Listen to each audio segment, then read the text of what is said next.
Assalamualaikum warahmatullahi wabarakatuh.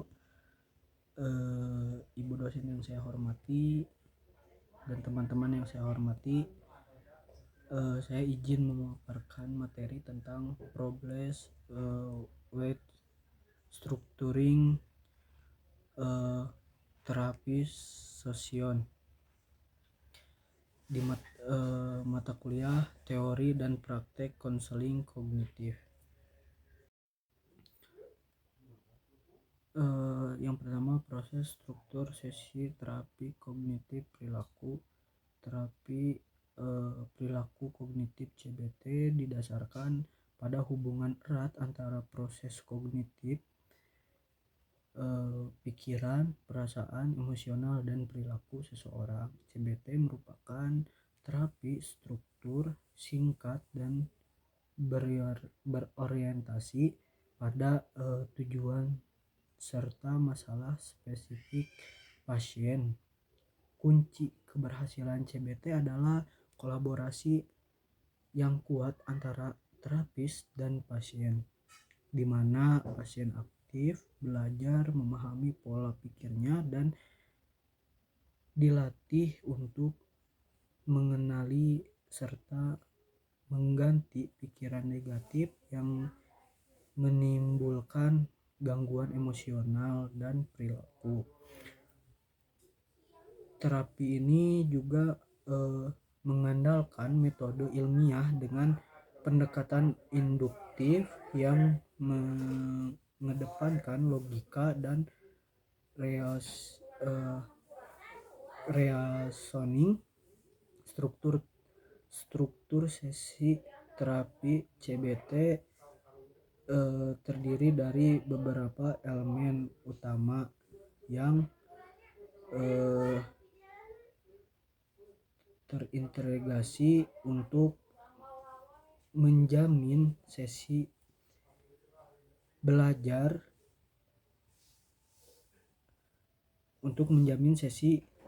berjalan efektif dan terarah. Proses umum meliputi beberapa metode. Slide selanjutnya,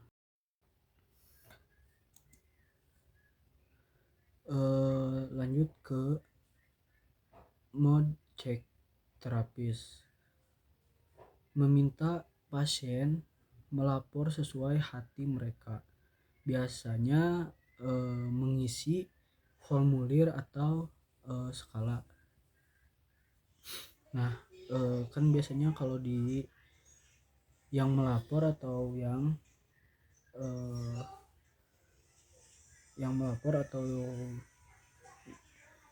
yang datang suka mengisi formulir atau skala. Hal ini membantu terapis memahami keadaan emosional pasien sebelum masuk ke ruang pembahasan masalah. Yang kedua, brief update. Pasien memberikan ringkasan singkat tentang kejadian selama minggu terakhir yang relevan dan terapi. Jadi terapis memandu agar update tetap jelas dan fokus, menginterogasi secara lembut jika pasien banyak bertele-tele, kalau bahasa sekarang cacicu gitu kan. Yang ketiga, agenda setting.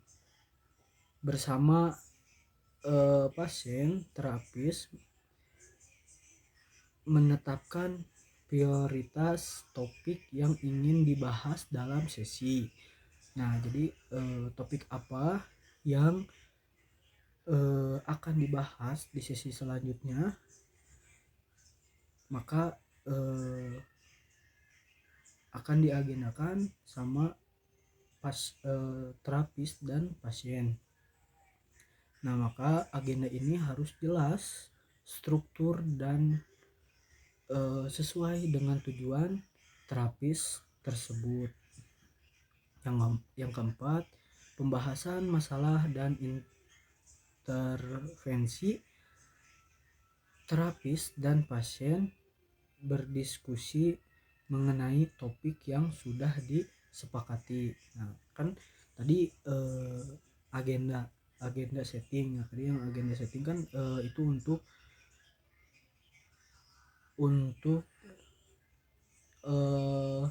mengagendakan pembahasan selanjutnya. Nah, maka di pembahasan masalah dan intervensi terapis dan pasien berdiskusi mengenai topik yang sudah disepakati, nah, yang sudah diagendakan tadi. Terus terapis mengarahkan untuk mengeksplorasi pikiran,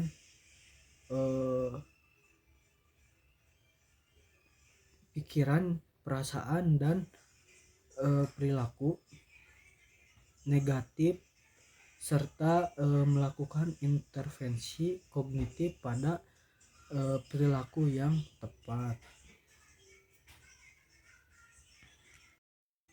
Nah, lanjut review homework, evaluasi tugas rumah yang diberikan di sesi sebelumnya. Nah, jadi diberikan tugas rumah, hal ini untuk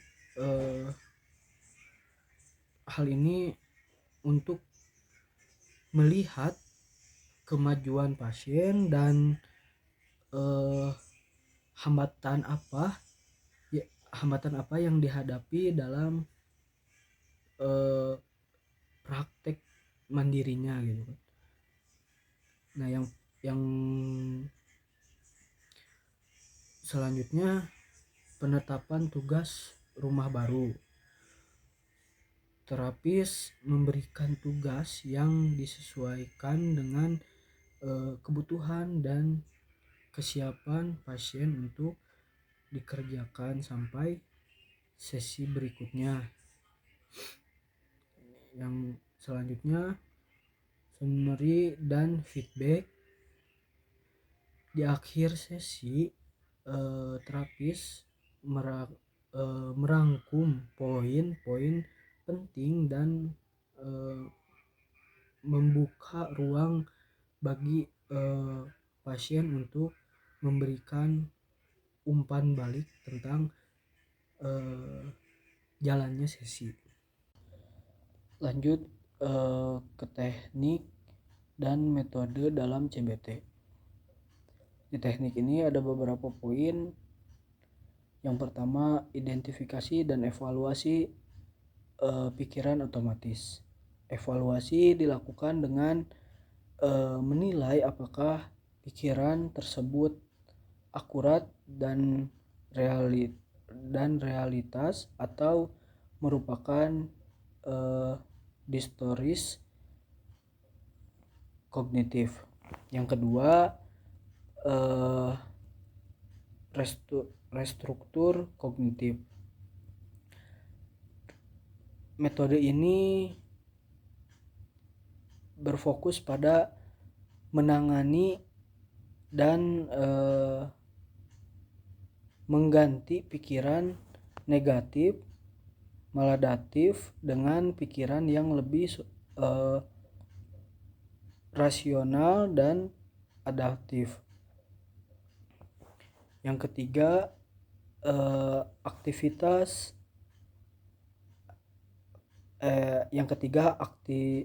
aktivasi perilaku behavior. Teknik ini sangat penting dalam membantu klien, khususnya yang mengalami depresi, untuk kembali aktivitas melakukan kegiatan yang bermakna. Terapis membantu klien menyusun jadwal aktivitas yang seimbang antara hal yang menantang dan menyangkut klien. Yang keempat, pemberian tugas rumah. Pemberian tugas rumah ini dilakukan secara kolaboratif agar sesuai dengan kapasitas dan kebutuhan klien. Yang kelima, penggunaan diagram dan catatan. Catatan ini membantu klien memahami mekanisme gangguan yang dialami dan menyediakan alat visual untuk evaluasi serta refleksi selama terapi berjalan. Lanjut yang keenam,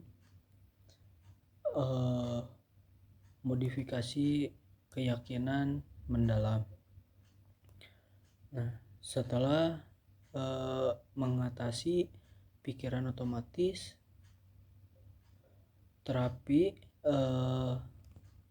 bertujuan mengeksplorasi dan mengubah keyakinan menengah serta dasar yang lebih mendalam dan menjadi sumber pola pikir negatif buat klien.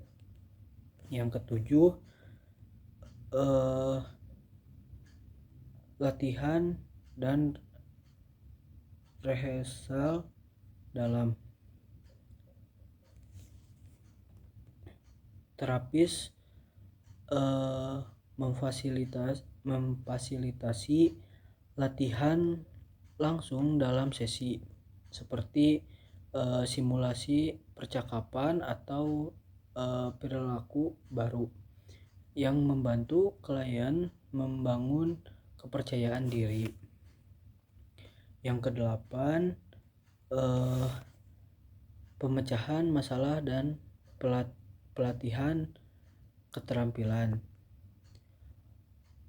Mengajarkan klien strategi pemecahan masalah yang efektif serta keterampilan sosial atau coping yang relevan sehingga klien lebih mampu menghadapi tantangan dan mengelola stres secara adaptif. Yang terakhir, teknik relaksi dan mindfulness. Teknik relasi biasanya meliputi latihan pernapasan, relaksi otot,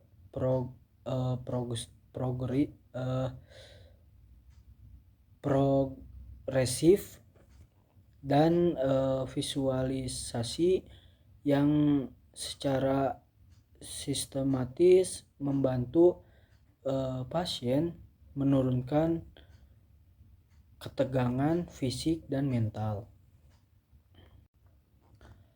Lanjut ke kendala yang dihadapi dalam proses penerapan kognitif behavior CBT. Terdapat berbagai kendala yang bisa dihadapi oleh terapis selama sesi terapis berlangsung. Kendala ini dapat mempengaruhi efektivitas dan keberhasilan proses terapeutik secara keseluruhan. Berikut